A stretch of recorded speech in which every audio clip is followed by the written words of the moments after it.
Hey everybody, Madison here. For the past couple months I've been working on CivilizationCraft 2.0, and the beta starts tomorrow, so a lot of people have been wondering whether, what's new and what's different, and so this video is going to go through all of the things that you're going to see initially that are different from 1.0, and there's a lot of things. First of all, the first thing you're going to notice is there's an introduction. I'm going to let that play while I explain why. So, the introduction is just kind of like it's just to be fancy at the start, but it also has another purpose.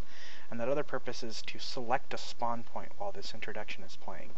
So the first thing that's different between 1.0 is rather than spawning in a spawn town and having to walk 5 minutes out of spawn town before you can play, 2.0 is going to drop you somewhere in the wilderness outside of other people's culture.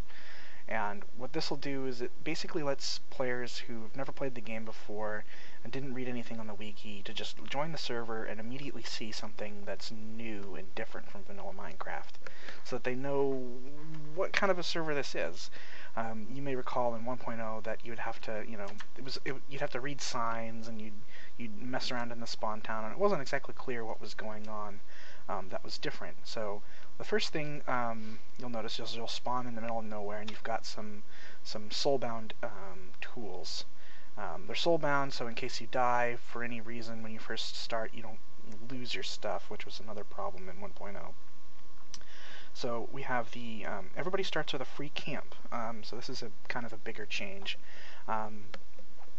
In 1.0, you could spend a day or two trying to get a camp if you weren't particularly good, or didn't know exactly what you needed, and of course you had to look up how to craft it, and it would just take forever before you even got to any of the really interesting content that CivilizationCraft had to offer. And so we'd lose a lot of new players just because they didn't really get far enough into the game to see the new stuff. They just wouldn't give the server that much time to convince them that it was worthwhile. So the first thing is that everybody spawns with a camp, and they also spawn with the resources required to build a camp, and we'll get to that in a minute.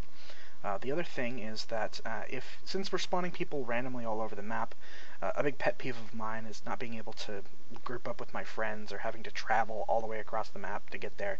So everybody gets one free teleport to a friend token, so that if they're trying to work as a team with someone, they can just use this token to teleport to each other, and then they can be together rather than having to walk across the map.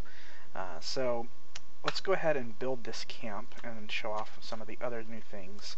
So you build the camp, you just got the camp item in your hand, and you right click, and it's going to ask you for what template you want to use, and we're just going to pick the default template for now. So the next thing is that we actually have this glass preview for the structure, so you can actually see what you're building, and this is going to be helpful for when you're looking at potential templates to purchase when you want to change what your camp looks like. You can kind of see exactly where the doors are. You can walk around it. You can, if you punch the air, the preview goes away, and it cancels your building, so we can just put that back on there. So this one is asking you a question. You'll notice that this question thing sends words one at a time, just to be a little bit more, just so it pops a little more and people can see it. So it wants me to know what my camp name is. I'm going to do camp net, I guess. And so the next thing that you'll see is this chest, and this is called the hammer chest, and this is where the new resources come in. So in 2.0, hammers and beakers are no longer this ephemeral thing that exists only in the minds of civilizations. Instead, they're actual items that you can collect as a resident and spend on stuff. So when we open this chest, we have some options here. We can cancel the building, and that'll get rid of this, what we've just done here, and kind of like an undo. Here is the hammer info for the hammers required, how many are built and how many are building, and all chests in 2.0 have this information, all special chests anyway, have this information piece of paper which tries to explain what this chest is for. The general goal is to make people less dependent on the wiki, and you should be able to just kind of play the game and figure things out for the most part. And the wiki will be reserved for much more specific things, where if you need to know very specific information, you can go and look it up there. So what we're going to do is we're going to just put this hammer inside the hammer chest, and it's going to consume the hammer when we close it. And because it only requires one, that's going to be enough, and the structure will build. So the structures build immediately and they build quickly. This is another change from 1.0, where structures would build really slow because based off of hammer rates. This way is better because it kind of lets you see the fruits of your reward, the fruits of your labor immediately after you've started playing the game. You don't have to like, I've seen many YouTube videos of many YouTube streamers streaming 1.0, and they'll collect all the coins that they need for a structure, and then they put it down, and they're so excited, and they want to play, and then they just have to wait, and that's just really boring. So instead, we get you collect the resources, you get the reward immediately. You don't have to wait for it. So the camp is mostly the same, except a couple of differences. You no longer have to worry about feeding the camp coal. Instead, it has an upkeep in coins that you have to pay every day. So you've also got these, you'll notice that these chests are here. These are upgrade chests, so rather than using commands, you can actually just put items inside these chests. So for instance, this is the sifter. It tells you what it's for. It tells you how many beakers it requires to upgrade the sifter. And the purple stuff lets you know that there's an action pending, that you can actually upgrade something. This Ender effect means that the chest is special, but there's nothing that you really need to do to interact with it. There's no pending upgrade. So this is the output chest you can see there. So let's go ahead and I'm going to give myself some beakers. I'll explain where to get those in a second. But for now, I'm going to just give myself some. And I'm going to upgrade this sifter by putting the items in the chest, and now it's upgraded. And I'm going to give myself some cobblestone as well. Let's see here. So because this is 1.8, the sifters and trommels also take in this granite and this dorite, if I'm pronouncing that correctly, and also andesite. So I'm going to go ahead, and this is the source chest, so I'm going to put the cobblestone in, and that works kind of how it did before. It starts sifting. One major difference is that you actually get dirt instead of gravel, and that'll come in handy later for structure validation, which you'll see. So the cobblestone gives you coins and stuff just like it did before. The granite will trommel into beakers. The doderite will trommel into hammers, and andesite will trommel into trinkets, which are kind of like ender pearls. They're just much more rare. So those are useful for PvP. So let's go into the camp. The longhouse is sort of the same. It works slightly differently, but it's basically the same general concept. You feed it bread, it gives you coins. Alright, so I guess now we'll have to explain where we get those beakers and hammers.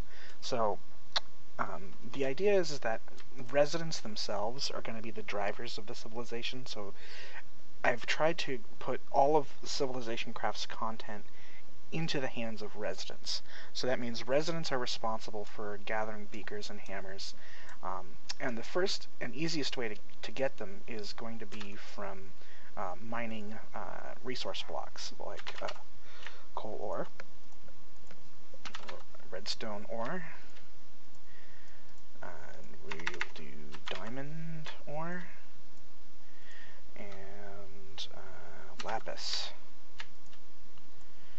And I will give myself a better tool. So, hammers can be acquired from mining coal blocks and from mining diamond blocks. Beakers are acquired from mining redstone blocks and lapis blocks. So the diamonds produce more hammers and produce hammers more often and produce more of them when you break them. I gotta be survival though.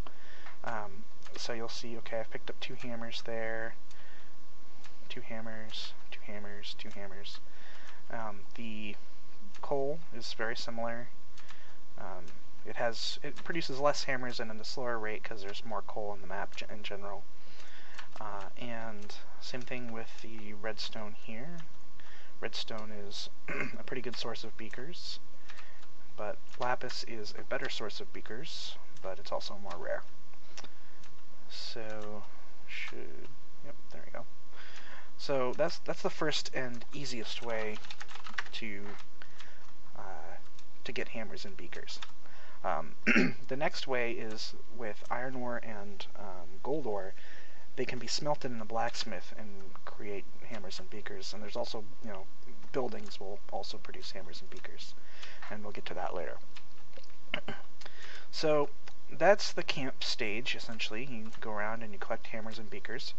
When you've collected 64 of them, you're going to be able to found a city-state. And the city-state is required in order to progress into a civilization. So city-states are kind of like a stopping point, and I'll explain those in a second. But first, in order to get to that, we have to go through the backpack. Now the backpack is kind of like a command menu.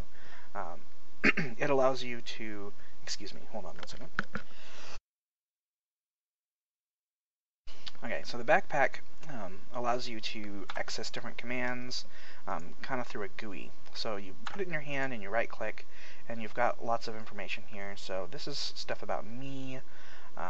We have a mail system for delivering shipments of hammers and beakers and stuff when you're offline. There's settings in here. This is like all the standard residence settings that you can toggle. So you can toggle, combat info, or the old map that we had. We've got some quests. These are mostly going to be tutorial quests. They're still in the working yet, so they're disabled right now. This is your perks, of course, crafting recipes. There's a lot less custom items in CivCraft these days. It's mostly vanilla. The only thing that's special is basically war tools, and we'll get to those in a bit. We have war mines and grapple arrows and war camps and cannons and stuff. So we'll get to that later, maybe in another video. So you can build structures, and we can demolish the nearest structure as well. So I'm going to go ahead and click the build structure, and we have all these other structures that are all locked, and it tells you, what you need and what's required to get to these structures, and it has a description for what this structure does, which is going to be really helpful to new players. So the first thing we're going to need to build is this town hall, which founds a city-state. So we click that. We're going to build the default town hall, and it's going to ask us what we want to call our city-state. So I'm going to just call it art, and then it's going to build just like the camp does, with a little chest, but this time it's going to want 64 beakers, or sorry, 64 hammers. So I've got a little admin cheat where if I click this, it gives me some super hammers, which just fills the whole chest full of all the things that it needs, and it'll just start building. Well, the server is being a little bit laggy. So, city-states. The differences between city-states and civilizations of old. City-states are kind of like civilizations on casual mode. They're a single town. They cannot be declared war on, and they cannot participate in war. They're mostly for players who want to go through the tech tree but not get slaughtered by massive civilizations who are greedy and want land. So city-states have access to all of CivilizationCraft's content, except for being able to declare war and being able to build wonders. And new towns. So civilizations can do that, but city-states cannot. All civilizations start out as city-states, and city-states can be upgraded into civilizations. So you'll notice that there's some differences. There's no trade good signs. I'll get to that when we talk about trade goods and how they work now. There's a couple of chests that are flashing. So this one is the technology research chest, and what this does is it allows anybody in your civilization to contribute beakers to any of the things that you can currently research. It's no longer a decision of just the leader. Anybody who wants to put beakers on any particular technology can just run into the town hall and do it. So you can research different things at different times. So for instance, I can put 6 beakers here on trade. And see, now it only has 55 beakers left, and I can put some 32 beakers on agriculture, and both are pending research. I've also got lore in here, which tells you what it unlocks and what text will come afterwards, which is another thing that's helpful for new players. And that is how we develop technology. So I'll get back to that in a minute. The other chest over here is a tax chest, and it has to do with city-state management of taxes. I'm not going to go through everything in here because this gets a little bit dry, but basically we can buy beakers and hammers at this inflated cost of 700 coins each. So if you've got a lot of coins, you can just buy them straight up from here. We can pay the city-states bills if they have them. Anybody in the town can pay any bill. So we also have tax rates that we can manage for the different types of taxes, and we have a tax fund policy, which allows us to convert our city-state's treasury into coins or into different items. And this is we'll get to that at a later date because that's relatively new, and I'll have to make a whole video dedicated to that. But anyway, that allows leaders and stuff to manage internal taxes. So one of the principles that we are using in 2.0 is that residents need to be more in control of the civilization, or more participatory. So we've tried to remove as many different things from the leader role as possible. So anywhere where a normal resident could do something like build structures and stuff, a normal resident can do that. So so that brings me to claiming land and building structures. So most structures in the game are resident owned, which means that each individual resident gets to purchase land using the claim. So I'm going to give myself some money. Wrong command. So each individual resident has the ability, once you've added them to the city-state, they can spend their own money to claim their own plots inside the town. And we've got this nice little graphic which shows plots as you enter them, whether or not they're claimable.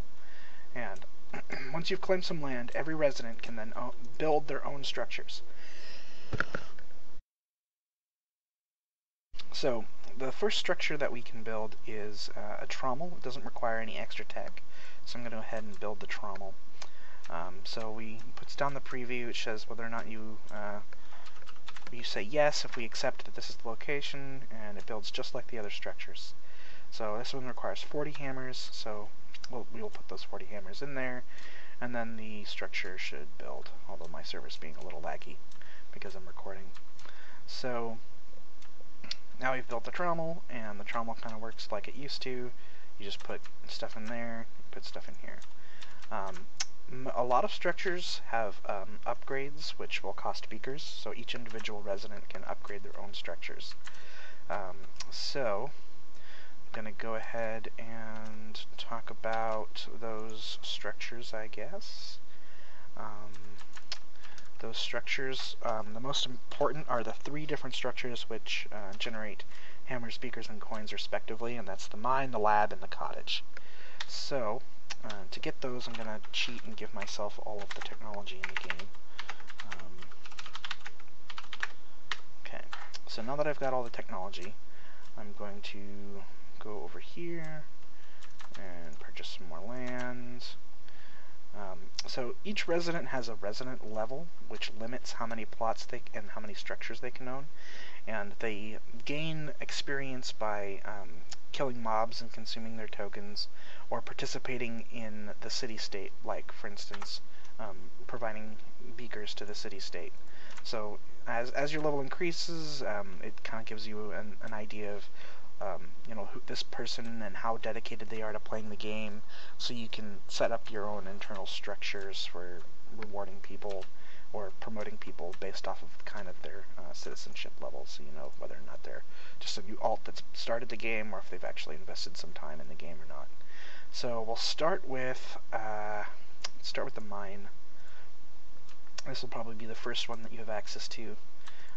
Gonna need to shift it over a little bit. So the mine. Okay, I should say yes. And then we'll build it. So the mine converts items into hammers, and the way it does this is it has a quest chest. So there's a chest inside the mine which gives residents little quests that they have to fulfill, and when they fulfill those quests, it gives them a reward. So I'm going to go in here and open this chest. So this is the quest chest. So currently it wants 28 coal, worth about 0.2 hammers each, and it'll give you 6 hammers if you provide those 28 coals. What's required is random, and every 5 minutes it'll pick a different thing. So sometimes you'll get good deals where there's stuff here that is worth more than others. Sometimes you'll get not so good deals, so you'll just have to so you'll want to try to be here as often as possible to try to make sure you get the best deals. There's a way to automate this via the warehouse, which we'll get to later, but it's not as efficient as doing it yourself. So this has information about what to do with this chest. This is a timer for when this quest expires and it picks a new one. This is the reward you're going to get, and this is information about whether or not the tax policy is going to give you extra rewards. And at this point, it's not. So I'm going to give myself some coal and put the coal in here. And when I do so, it's going to give me a quest and say that's complete. And then it's going to add a little timer. This is a little bit of a visual bug I have to fix. It should be up here so you can see. But basically, it says there's about an hour left. So when you use the chest, there's going to be an hour-long cooldown until you can use it again. And like I said, you can automate this using the warehouse a little bit. So this is an upgrade chest, and as you give it more beakers, it'll give you better deals and unlock different materials that you can feed the mine to get more hammers. And that is basically how the other structures work as well. The only difference is what you're feeding them and what they give you. So I'm going to go over here and claim some land again. Since I'm OP, it lets me claim as much land as I want. So I'm going to go over here and build a cottage.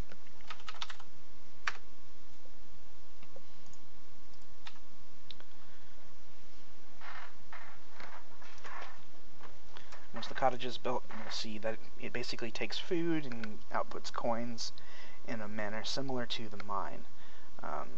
And over here we'll build a lab, which does the same thing, but only for beakers.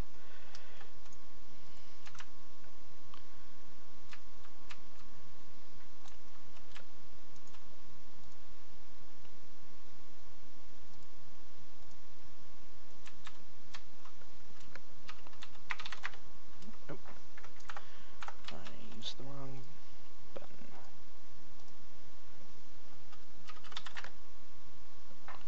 Okay. So these are different ways to generate hammers and beakers, as you can see. So we've got the coin reward and what it requires, and over here we've got some beakers. So Similar with the lab. You can also upgrade it. You can also upgrade it with beakers, and we can also feed it redstone and receive beakers back. So, what's next?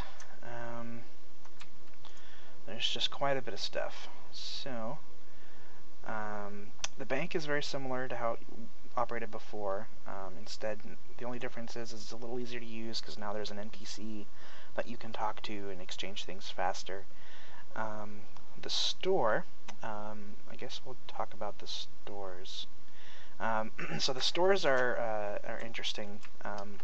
So the stores are kind of like chest stores, but they use NPCs, and you can build them in other people's towns. If they set up their plots as merchant plots, you can buy a plot in another person's city-state and then set up shop there, and kind of create a trade network. So let's go ahead and build a store.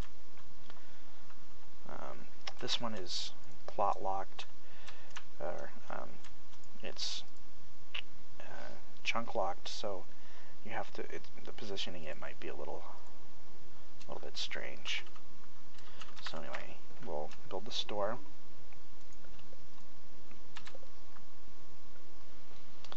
And the store lets you set up buy shops and sell shops. So you can go into the store and you can set items for sale. You can set items that you want to buy, and then other players can come to your store and buy and sell items for you while you're offline. I'm not going to go through an exact tutorial of how to use this. There's a whole other video showing it, but you can buy and sell packages and talk to this NPC. Kind of what dovetails with that a little bit is the stables and the shipyard. Both of those buildings have changed. They now act as teleportation points, so a stable will try to find other nearby stables and let you teleport between them for a coin price. Well, that's the stable here. And then the shipyard is similar, only it does with water. So if you're built out on an island, you can build a shipyard and teleport between other shipyards.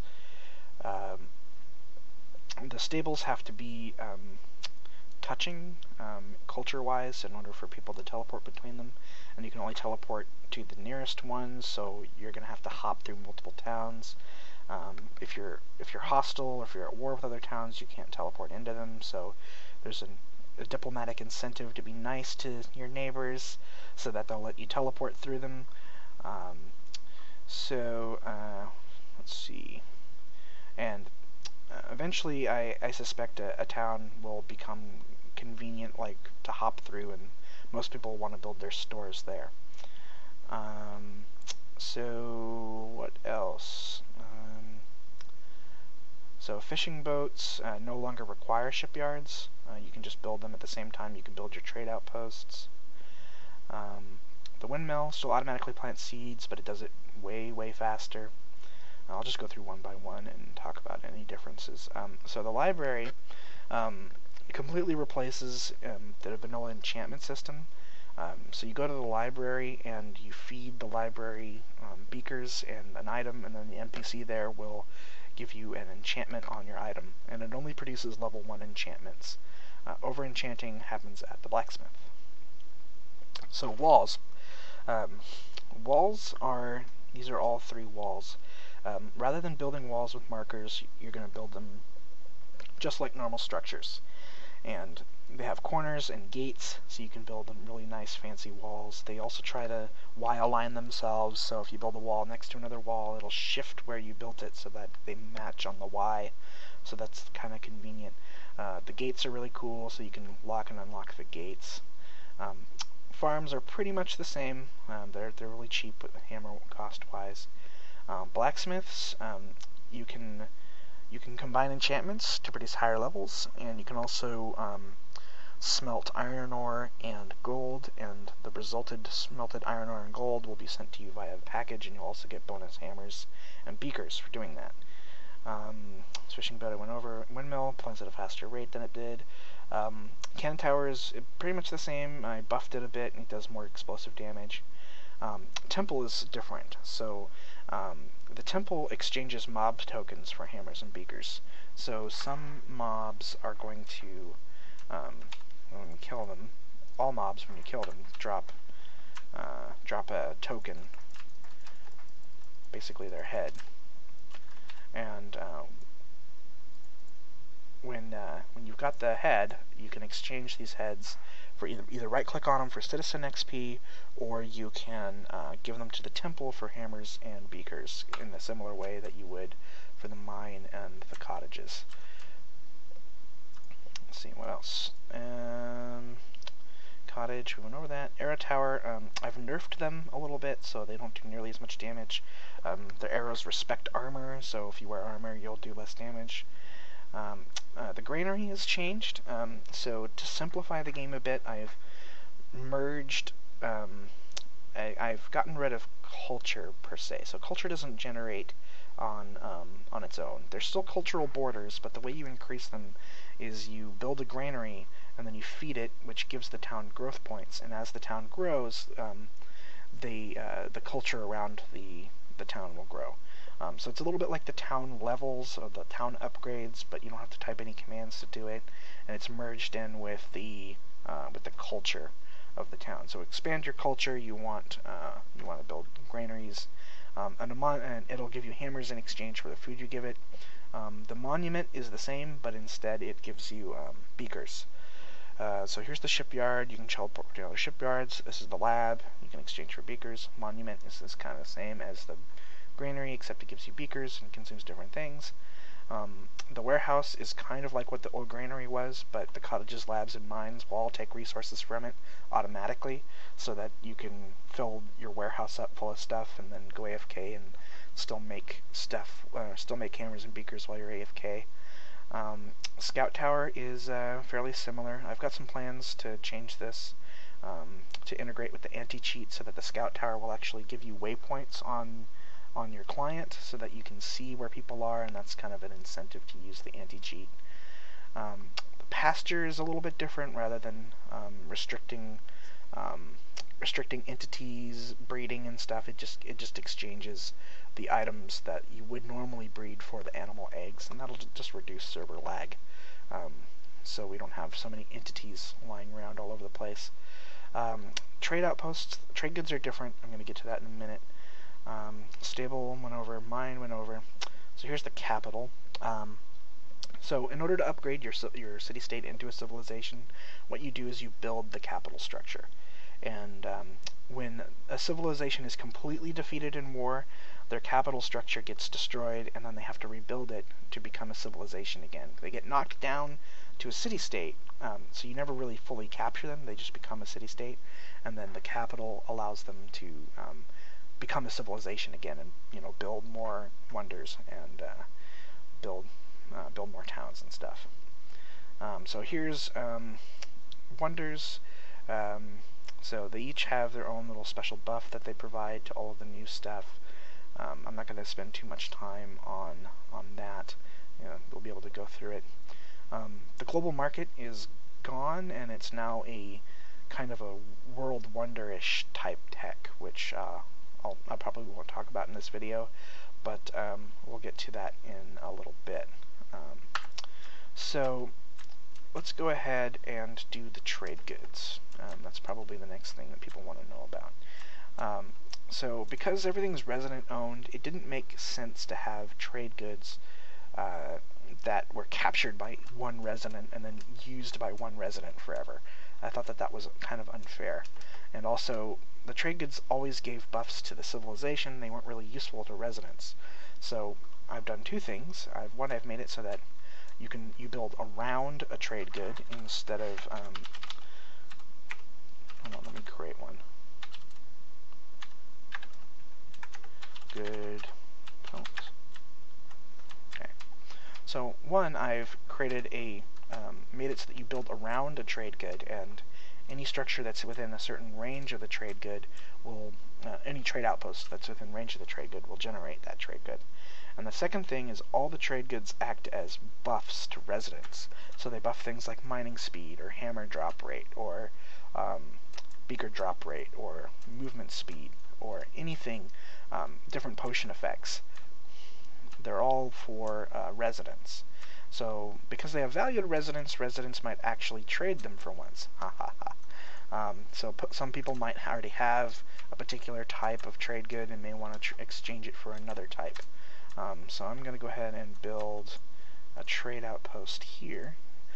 You don't build the trade outpost on top of the trade good anymore. You can't, actually. It won't let you. You just build it nearby. So I'll say yes. Oh, I need to claim some of the edges. So I'm going to claim. You got to make sure that every part of your structure is inside something that you've claimed. Nope, still something outside the range. Or maybe it's this part here. Okay.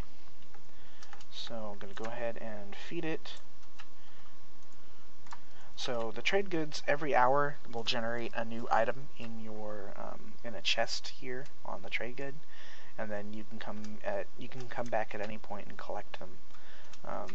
So different trade goods provide different buffs.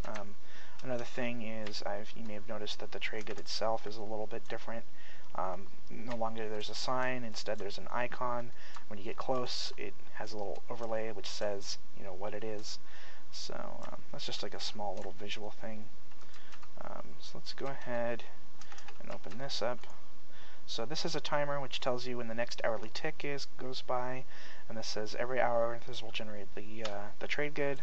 I'm going to go ahead and force an hourly event. It gets timer run hourly. There we go. And so now there's pelts. So pelts give you a speed boost. So if I were to use the pelts, right click, now I got speed for 5 minutes, and you can use that during war or just for normal traveling. I'm not going to go through all of the different trade goods, what their buffs are, or maybe I will. I'll go through a few of them. So there's 25 trade goods. I'm going to go ahead and just kind of do this. So if you want to pause the video and take a look at what it does, you can. Some of the trade goods go through are enhancements to enchanting. Some of them are just kind of like potion buffs. Some of them are beakers and mining buffs. Some of them help you with farming to speed that up. Some help with some even help with travel. For instance, I think one of them allows you to hop over one extra stable or shipyard. So that's useful if you are, see, this is the faster stables. So that's useful if you need to, if you have enemies nearby and you're surrounded and you need to jump over them. So those are the trade goods. Okay, so now what can we do next? I guess we can talk about some of the end game stuff. And so the end game, there's one of the things in the end game is super techs. So even though I've given myself all the tech, there's still 4 techs left. Now super techs are kind of like wonders, but for technology. So only one city-state or civilization can own a super tech at any one time, and whoever has the most beakers at the end of a weekly period on the super tech will be granted it, and then they have exclusive use of that tech until the next week ticks by. And so the amount of beakers you spend on it is always per weekly, so that every civilization that reaches the end tech has an equal chance of getting the end tech. It doesn't matter how long you've been at the end on the super tech. As soon as somebody else puts more beakers on that super tech within that weekly period, they'll be able to get it. And that's where the market comes in. You can build the market if you've got the super tech. So you can build the global market and then have people come to you to spend money at the or to to spend their junk resources at the market for coins. Other changes. Big change with war is that you need to be able. You have to destroy all of the towns in a civ before you can go after the capital, and you can only destroy one town per wartime. So wars are going to be a much longer affair. It's not going to be this 2-hour thing of one and done. It's going to be this this drawn out struggle where each civ has to capture each other's towns one at a time, and you'll have to lose over and over and over again before your civilization gets knocked back down to a city-state.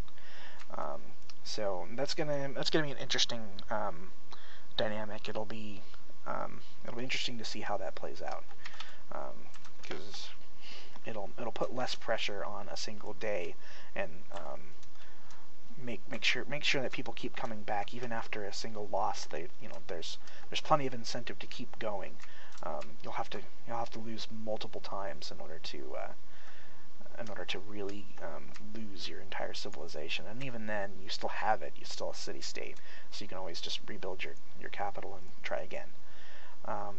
So I think we're running out of things to talk about on the tip of my tongue, without really demonstrating it. We can manage diplomacy via GUIs. We can some of the GUIs are context sensitive based on where you stand, so that's kind of nice. There's some more visual stuff, like being able to see overlays of people's names and stuff. Another thing is culture. Like if you go out here, you'll see that there's this line which represents culture, so when you cross it, and you can see that you're leaving the city-state. When you enter it, you actually get like a cool title of where you are. So lots of little things. Templates and perks are incoming for the beta. Everybody's going to have access to pretty much everything, so you won't need to worry about that for the beta. But once it releases, we're going to be selling templates like we do. All the perks are going to be non-game affecting. Mostly EULA compliant. You might be able to stretch the definition and make it non-EULA, but I'm pretty sure most people agree that all of the perks are going to be EULA compliant. They're all visual perks like templates and convenience features like being able to change the weather from dark to sun for everybody, that kind of stuff. So that is a quick rundown of all the changes in 2.0. I know it might be a bit overwhelming right now, but there's plenty of other videos where I go into more detail about stuff in the progress reports. I'll post those, and so thanks for watching.